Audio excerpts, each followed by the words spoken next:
Sampung mga scooter na pwede nyong pagpilian ngayong 2025. Ano-ano ang mga ito at magkano? Yan ang ating aalamin ngayon. Tara! Dumating na po ang pinakabagong Yamaha NMAX 155 2025 version. Unang-una, mapapansin natin bago na po ito pong kanyang headlight design. Dito po sa bandang gitna, gumagamit po ito ng dual projector lights. Nandito po yung kanyang high beam and low beam. At ang isa pa na talagang napakaangas ay ito pong kanyang daytime running light dahil para po itong nagsisilbing kanyang mga nanlilisik na mata.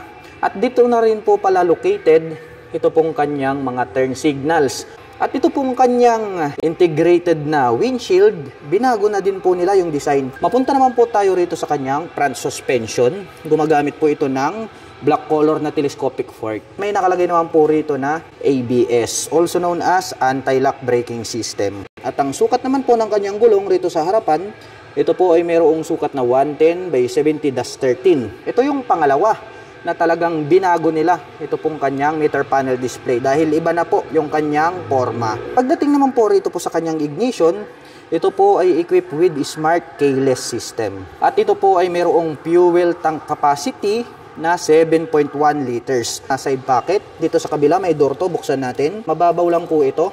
Ito pong kanyang USB charging port dahil ito po ay naka USB Type-C. Ito naman pong kanyang upuan, matte black color po siya. Simple lang naman itong kanyang seat cover. Ito naman pong kanyang engine is the same lang din po sila dun po sa ating previous version. So walang binago ha, parehong pareho. At nandito po sa bandang itaas, ito pong kanyang mga mahahaba na tail light or yung kanyang brake light. Habang dito naman po sa bandang ibaba located ito pong kanyang mga LED na turn signals. Ngayon po ay naka-dual sub-tank shock absorber na po siya. At gumagamit naman po ito ng single rotor disc brake with single pot caliper na glossy black. Way design na glossy itong kanyang mag wheel at may sukat naman po ang kanyang gulong rito sa bandang likuran na 130 by 70-13. At ang presyo po ng Yamaha NMAX 155 2025 standard version ay nagkakahalaga po ito ng 155,900 pesos. At kung gusto mo naman pong kumuha ng hulugan ay kailangan mo lang pong mag-down payment ng 26,800 pesos. At mayroon naman po itong 7,141 pesos sa loob po yan ng 3 taon. Ito po yung kanilang Honda PCX 160 ABS version. Napakaastig po talaga ng pagkakadesign nitong kanyang headlight assembly dahil napakahaba po nitong kanyang mga ilaw. At glossy black naman po itong kanyang integrated na visor. At equipped na po pala ito ng HSTC, also known as Honda Selectable Torque Control. At equipped na rin po ito ng single channel ABS para po dito sa kanyang front braking system. At ito po ay gumagamit ng single rotor disc brake with 2-pot caliper na Nissin brand. At ito pong kanyang mag wheel is matte brown color. Mayroon din po itong footrest extension. Naka-fully digital meter panel display, naka-naked handlebar, at gumagamit naman po ito ng smart keyless system para po dito sa kanyang ignition. Located naman po rito sa bandang gitna, ito pong kanyang fuel tip. Kaya very accessible itong kanyang fuel tank. Napakalapad po talaga nitong kanyang upuan. Dito po sa kanyang side profile, may nakalagay po rito na PCX 160 na 3D emblem. Naka-liquid cooled ang cooling system. Naka-dual shock absorber para po dito sa kanyang rear suspension. Naka-single rotor disc brake with single pot caliper na Nissin brand dito po sa kanyang rear braking system. Napakalapad din po pala ng pagkakadesign nito pong kanyang tail light.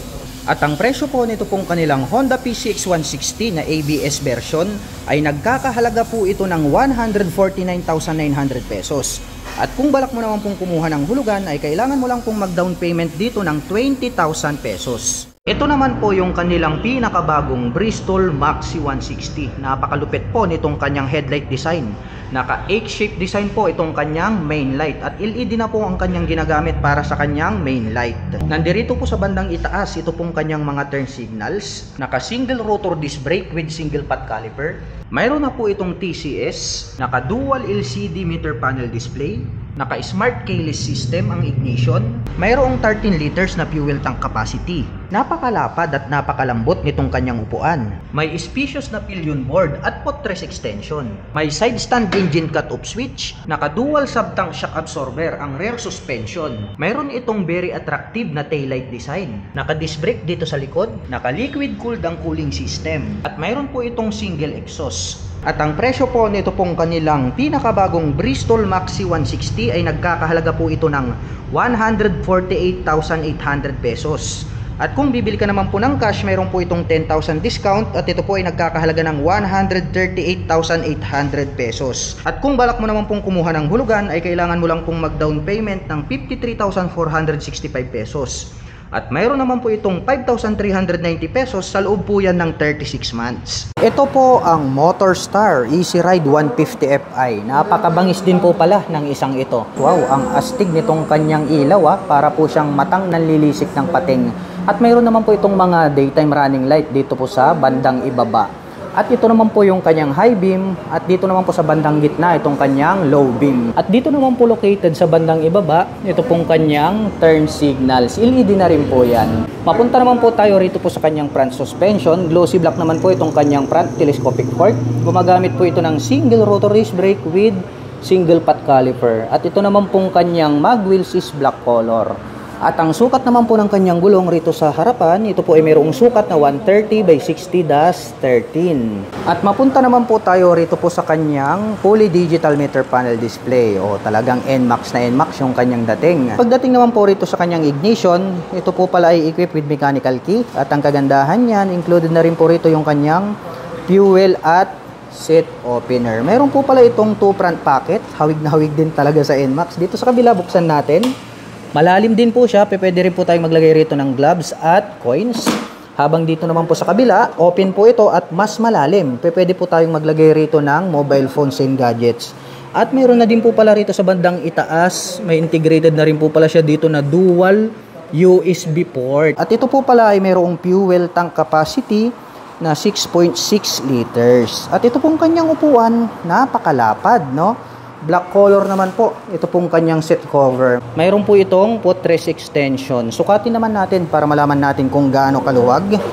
Ayan, spacious naman po siya mga ka-LM. Kaya more comfortable po tayo rito. At silipin naman po natin ito pong kanyang tail light. Matulis din po pala ang pagkakadesign nitong kanyang tail light. Nandirito po yung kanyang brake light at dito po sa magkabilang gilid, ito po yung kanyang turn signals. Ang kagandahan po niya na included na po yung kanyang turn signals dito po sa kanyang tail light assembly. At pagdating po dito po sa kanyang rear suspension, ito po pala ay gumagamit ng dual shock absorber. Black color naman po yung coil spring na ginamit. At ito pong kanyang stock pipe, matte black color po ito pong kanyang head protection guard.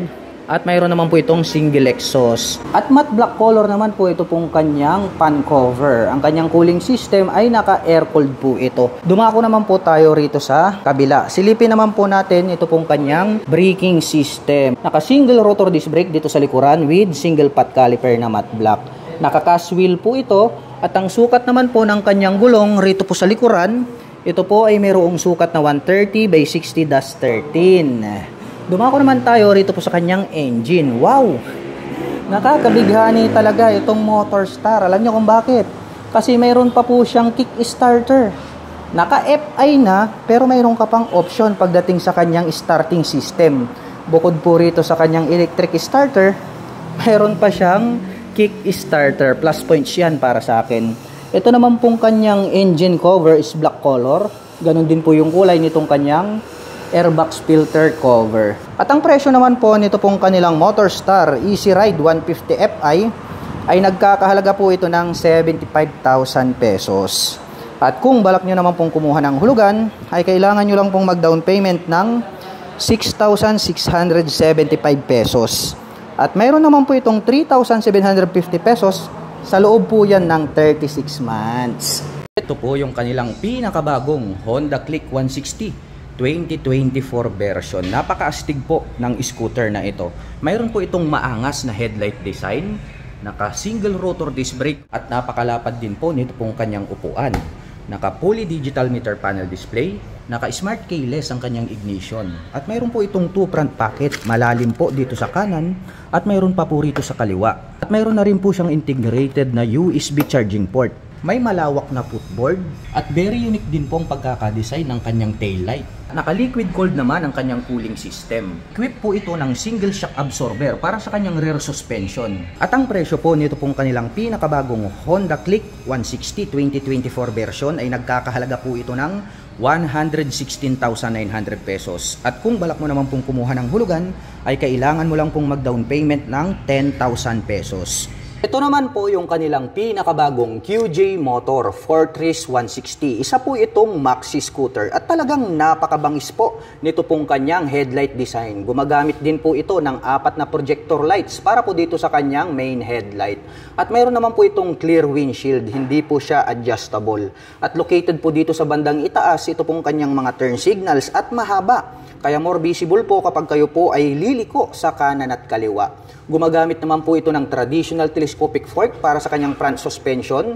Naka-single rotor disc brake na flower design with 2-pot caliper. At ito po ay naka-mag wheels. Naka-fully digital meter panel display. Naka-naked handlebar at equipped po ito ng smart keyless system. Mayroon naman po itong 2 front pocket dito po sa harapan. Dito po sa kanan, malalim din po ito. Pwede po tayo ritong maglagay ng mga coins or gloves. Habang dito naman po sa kabila, dito po is the same lang din po sila ng lalim. Pwede po tayo ritong maglagay ng mobile phones.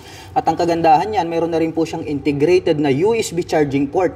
Naka Type-C po yan and then USB-A. So pwede po kayong mamili kung gusto nyo ng fast charging, pwede nyo pong gamitin yung USB Type-C. Nandirito naman po located sa gitna ito pong kanyang fuel tank, kaya more accessible kapag kayo po ay magpapagas. At napakalapad po nito pong kanyang upuan at napakalambot, kaya very comfortable sakyan. At dito naman po sa kanyang side profile, may nakalagay po rito na Fortress 160 na 3D emblem. At ito po ay gumagamit ng liquid cooled para po sa kanyang cooling system. Kaya maaasahan po natin ito para po sa mga long rides driving purposes. Napaka-astig din po pala nito pong kanyang stock pipe. Combination po ito ng gray at black. At mayroon naman po itong single exhaust. At mayroon naman po itong dual shock absorber para po dito sa kanyang rear suspension at ito po ay adjustable. Equipped po ito ng single rotor disc brake na flower design with single pot caliper. Silipin naman po natin ito pong kanyang tail light. Wow, napakahaba at napakalapad.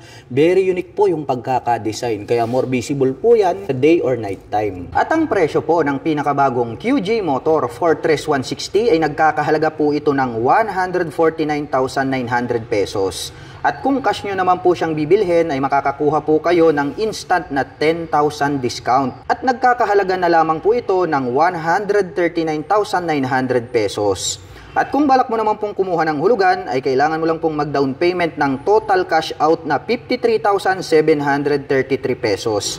At mayroon naman po itong 5,430 pesos sa loob po yan ng 36 months. Ito naman po yung kanilang napakabangis na Honda Airblade 160. Para sa akin, very unique yung pagkakadesign nitong kanyang main light. Mayroon po siya ritong attractive na daytime running light. May Honda badge dito po sa bandang gitna. At ito po pala ay equipped with single channel ABS para po dito sa kanyang front braking system. With single rotor disc brake along with single pot caliper na Nissin brand. Naka two-tone color combination po ito pong kanyang seat cover. Combination po ito ng black at brown. Naka fully digital meter panel display. Naka-smart keyless system ang kanyang ignition. Located naman po dito sa bandang gitna ito pong kanyang fuel tank. Naka-liquid cooled ang kanyang cooling system. At dito naman po sa kanyang side cover may nakalagay po rito na Airblade na 3D emblem. At very unique din po ng pagkakadesign nito pong kanyang tail light. At gumagamit naman po ito ng dual shock absorber para po dito sa kanyang rear suspension. At ang presyo po nito pong kanilang Honda Airblade 160 ay nagkakahalaga po ito ng 125,900 pesos. At kung balak mo naman pong kumuha ng hulugan, ay kailangan mo lang pong mag-down payment ng 9,800 pesos. Nandito naman po yung kanilang Yamaha Meo Aerox 155. At meron po tayo ritong 3 color variants na available. Meron po tayong glossy black and then may gray tayo. Ito po yung kanilang standard version. Ang kagandahan dito sa Aerox is talagang napaka-bulky nito pong kanyang front face cover at very attractive yung pagkakadesign nito pong kanyang mga headlights. At meron naman po itong single rotor disc brake along with single pot caliper para sa kanyang front braking system. At meron naman po itong dual shock absorber dito sa likuran at ang kanyang rear braking system ay equipped ng drum brake. At ang isa sa mga nagustuhan ko rito po sa kanilang Yamaha Meo Aerox ay talagang napakalapad po nitong kanyang upuan at parang naka-heart design po yung pagkakatahi dito sa bandang gitna. May nakalagay rito na Aerox at napakalambot. At napakalapad din po nitong kanyang fully digital meter panel display. Gumagamit naman po ito ng mechanical key para po sa kanyang ignition. At dito naman po sa kanyang left side pocket, meron na po itong integrated na USB charging socket na kung saan ay pwede na po kayong mag-recharge ng inyong mga mobile phones. At ang presyo po pala nitong kanilang Yamaha Mio Aerox 155 ay nagkakahalaga po ito ng 123,000 pesos. Ito po yung kanilang standard version. At kung balak mo naman pong kumuha ng hulugan, ay kailangan mo lang pong mag-down payment ng 21,800 pesos. At meron naman po itong 5,707 pesos sa loob po yan ng 36 months. At gaya nga po ng sabi ko sa inyo, meron po itong 2 model variants dahil meron po tayong standard at meron naman po tayong special edition. At ang pagkakaiba lamang po ng dalawa, ito pong kanilang Yamaha Mio Aerox 155 Special Edition, ang kanya pong ignition ay equipped with keyless system. At ang presyo naman po nitong kanilang Yamaha Mio Aerox 155 Special Edition ay nagkakahalaga po ito ng 148,000 pesos. At kung balak mo naman pong kumuha ng hulugan, ay kailangan mo lang pong mag-down payment ng 26,800 pesos. At pagdating naman po sa kanyang monthly installment, ito po ay mayroong 6,632 pesos sa loob po yan ng 3 taon. Ito po ang Motorstar Easy Ride 150P FI. Meron po itong V-shape design na chrome color dito po sa bandang gitna at located po dito sa bandang itaas. Ito pong kanyang mga turn signals or daytime running light po pala ito na parang nagsisilbing kanyang mga kilay. At pag ating nilapitan, ito pong kanyang main headlight, gumagamit po pala ito ng dual projector lights para po dito sa kanyang main headlight. At nagkaroon po pala siya rito ng honeycomb grill design na black color sa bandang ibaba. At located naman po rito sa bandang ibaba, ito pong kanyang mga turn signals na LED na rin po yan. At mayroon po itong black color na visor. Mataas din po siya. Dumako naman po tayo rito sa kanyang front suspension. Black color po ito na telescopic fork. Gumagamit po ito ng single rotor disc brake with 2-pot caliper na black color. Nakaka-cast wheel naman po ito na Kalesa type. At ang sukat naman po ng kanyang gulong rito po sa bandang harapan, ito po ay mayroong sukat na 100 by 80-14. Silipin naman po natin itong kanyang Poly Digital Meter Panel Display. Malapad din at medyo bilugan yung kanyang Digital Meter Panel Display. Astig din po yung kanyang dating. At mayroon din pong 2 button selector dito sa magkabila. At ito naman pong kanyang handlebar is naka-naked. Kaya napaka-flawless ng kanyang dating. At pagdating naman po rito po sa kanyang ignition, ito po ay gumagamit ng mechanical key. Included na rin po pala rito yung kanyang fuel at seat opener. Kaya less hassle-free na rin kapag kayo po ay magbubukas ng inyong underseat compartment. At ito naman pong kanyang fuel tip is nandirito sa gitna. Nandirito na po pala yung kanyang fuel tank. At ito po pala ay mayroong fuel tank capacity na 11 liters. At mayroon naman po itong fuel consumption na 45 km per liter. Ito pong kanyang pillion step is black color po siya. So hindi pa po naka-install yung kanyang rubber cover. At dito naman po sa bandang ibaba, itong kanyang pillion step para sa ating back rider is chrome color po siya. At ito naman pong kanyang upuan, ang lapad din po. At anti-slip naman po, ito pong kanyang seat cover. Buksan naman po natin para makita natin ito pong kanyang underseat compartment. Maluwag din po siya sa tansya ko, kasya po rito yung isang full face helmet kung hindi ako nagkakamali. Maluwag po siya, marami po tayo ritong mailalagay na mga personal belongings.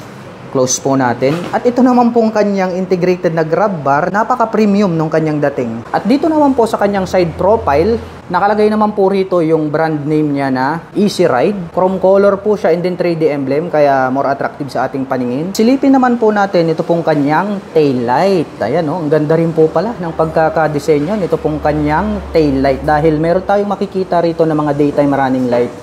At yung red color naman po, yan po yung kanyang brake light. Pagdating naman po sa kanyang rear suspension, ito po ay gumagamit ng dual shock absorber. At ito pong kanyang stock pipe is black color po, itong kanyang head protection guard. At mayroon naman po itong single exhaust. Makikita naman po natin dito yung kanyang cover para naman po rito sa kanyang fan. So naka-air-cooled po pala. Ito pong kanyang cooling system. At ito naman pong kanyang gulong rito sa likuran, malapad na din. At mayroon naman po itong sukat na 120 by 70-14. At tubeless na rin po yan, of course. Dumako naman po tayo rito sa kabila. Silipin naman po natin, ito pong kanyang engine. Wow! Nakakabighani lang, no? Naka-FI na po ito, pero ang kagandahan yan, meron pa po siyang integrated na kick starter. At ang presyo po pala nito pong kanilang Motorstar Easy Ride 150P na FI ay nagkakahalaga po ito ng 78,000 pesos. At kung balak mo naman pong kumuha ng hulugan, ay kailangan mo lang pong mag-down payment dito ng 6,870 pesos. At mayroon naman po itong 3,884 pesos. Sa loob po yan ng 36 months. At ang kagandahan yan, ay may rebate pa po itong 400 pesos kapag on time ka po na nagbabayad. Ito naman po yung kanilang Honda PCX 160. Ito po yung kanilang CBS version. Para sa akin, napaka-attractive ng pagkakadesign nito pong kanyang headlight assembly dahil talagang napakahaba at napakalapad. Mayroon naman po itong glossy black color na visor. Equipped naman po ito ng single channel ABS para po dito sa kanyang front braking system. Gumagamit ng traditional na telescopic fork, naka single rotor disc brake with 2-pot caliper na Nissin brand. Kapuli digital meter panel display, naka naked handlebar, at equipped naman po ito ng smart keyless system para po dito sa kanyang ignition. Located po dito sa bandang harapan, ito pong kanyang fuel tank. At ang kagandahan po nito ay meron po siyang footrest extension. Malapad din po itong kanyang upuan at ang ganda po ng pagkakatahi. Masasabi natin na talagang matibay. Naka-liquid cooled ang kanyang cooling system. Naka-dual shock absorber para po dito sa kanyang rear suspension. At stylish din po ang dating nito pong kanyang taillight. Mayroon naman po itong spacious na underseat compartment. At ang presyo po nito pong kanilang Honda PCX 160 na CBS version ay nagkakahalaga po ito ng 131,900 pesos. At kung balak mo naman pong kumuha ng hulugan ay kailangan mo lang pong mag-down payment dito ng 17,800 pesos. At kung ang hanap nyo naman po ay comfortable riding, meron po tayo ritong Fecon Slick 150. Napaka-porma din po pala ng dating nito pong scooter na ito. Meron din po pala itong mahabang windshield na clear color. At silipin naman po natin ito pong kanyang headlight, naka B-shape design. Mayroon po itong integrated na daytime running light dito po sa bandang itaas. At nandirito po sa bandang ibaba, ito pong kanyang turn signals na diamond type. At ito po pala i-equip ng ABS, ito pong kanyang single rotor disc brake with 2-pot caliper. Ang kagandahan ng ABS ay nakakapagbigay po yan ng smooth na braking power. At ito naman pong kanyang cast wheel is matte black color. Naka-traditional telescopic fork naman po itong kanyang front suspension. At mayroon din po itong rubber boots. Combination po pala ito ng analog at saka digital. May 2-button selector po dito sa bandang ibaba. Naka-naked handlebar at ang kagandahan niyan, naka-keyless na po pala itong kanyang ignition. At mayroon na din po itong integrated na USB charging port, pwede na po tayong mag-recharge ng mobile phones. At ito naman pong kanyang right side pocket ay malalim. Pwede po tayo ritong maglagay ng gloves or di kaya mobile phones. Mayroon din po itong utility hook dito sa gitna at malawak din po itong kanyang footboard. Ang kagandahan niyan, mayroon po pala itong footrest extension. Ang lapad po pala nito pong kanyang upuan. At malambot mga ka-LM, very comfortable itong sakyan. Maganda rin po pala itong kanyang integrated na grab bar na silver color, no? Cast na rin po siya. At pagdating naman po rito sa kanyang rear suspension, ito po ay equipped with dual shock absorber at ito po ay adjustable. At gumagamit naman po ito ng single rotor disc brake along with single pot caliper para po sa kanyang rear braking system. Silipin naman po natin ito pong kanyang taillight. Wow, napakalapad, no? Ang laki po nitong kanyang taillight dito sa likod. Very attractive at very visible po ito day or night time. Included na rin po pala rito ito pong kanyang turn signals dito po sa kanyang taillight assembly. Silipin naman po natin ito pong kanyang underseat compartment. Maluwag din mga ka-LM, saktong-sakto lang, no? Pwede po nating paglagyan ng ating mga gloves or jacket or anything na personal belongings na pwede na magkakasya rito po sa kanyang underseat compartment. Dito na rin po pala located ito pong kanyang fuel tank under the seat. Close na natin. At ang presyo po pala nito pong kanilang Fecon Slick 150 ay nagkakahalaga po ito ng 126,000 pesos. At kung balak mo naman pong kumuha ng hulugan ay kailangan mo lang pong mag-down payment ng 8,820 pesos. At meron naman po itong 6,165 pesos sa loob po yan ng 36 months. Ito naman po yung kanilang Yamaha NMAX 155. Meron po silang 2 model variants na binebenta dahil meron po tayong NMAX 155 with Y-Connect at meron din naman po tayong without Y-Connect. Kaya kung kayo po ay bibili, pwede po kayong mamili. Kung halimbawa para sa inyo is very useful yung features na Y-Connect, ay meron pa rin po kayong mabibili na NMAX with Y-Connect. At ang kagandahan po nitong kanilang Yamaha NMAX, pagdating sa kanyang braking system, ay equip po ito ng dual channel ABS. Pagmula po rito sa harap hanggang dun sa likod. At napaka-porma din po dahil naka-disc brake po rito sa harap at naka-disc brake din po rito sa likod. Naka-dual shock absorber at napakalapad din po nitong kanyang tail light. At included na rin po rito yung kanyang turn signals.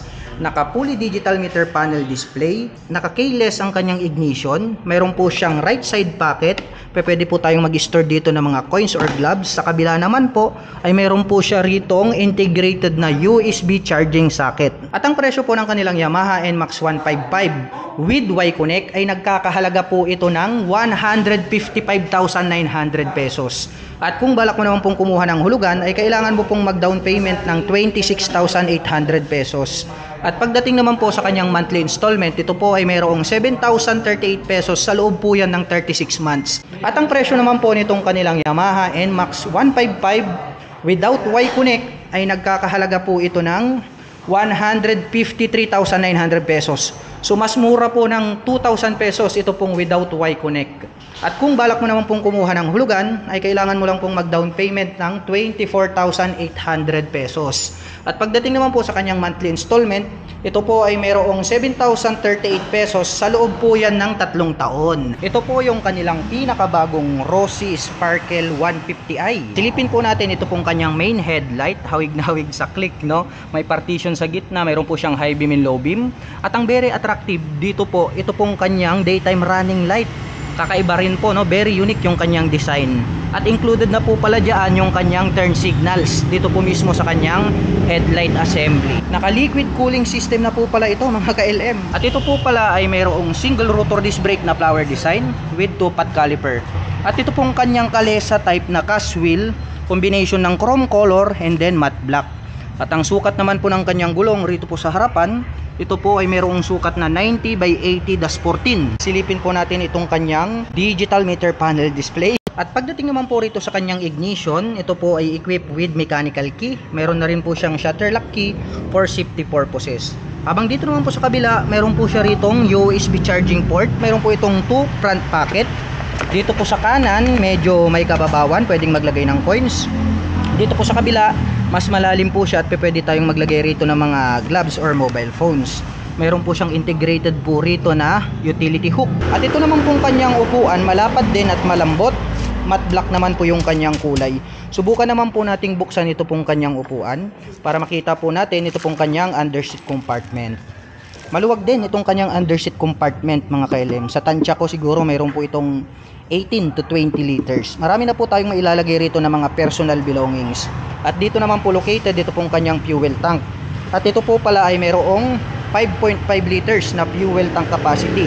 At mayroon naman po itong 45 km per liter na fuel consumption. Ito pong kanyang rear suspension. Ito po pala ay gumagamit ng single shock absorber. Equipped naman po ito ng mechanical trailing or yung tinatawag po nila na drum brake. Ito pong kanyang tail light. Maganda rin po yung kanyang pagkakadesign dahil yung kanyang brake light is diamond shape na LED. At maganda rin po yung pagkakadesign nito pong kanyang split na daytime running light. Nandirito naman po located dito pong kanyang mga mahahaba na turn signals, LED na rin po yan. At ang sukat naman po ng kanyang gulong rito po sa bandang likuran, ito po ay mayroong sukat na 100 by 80-14. At ito pong kanyang stock pipe, itong kanyang tip is silver at mayroon naman po itong single exhaust. At ang presyo naman po nito pong kanilang Rossi Sparkle 150i ay nagkakahalaga po ito ng 75,000 pesos. At kung balak mo naman pong kumuha ng hulugan, ay kailangan mo lang pong mag-down payment dito ng 5,000 pesos. At mayroon naman po itong 3,225 pesos, sa loob po yan ng 36 months.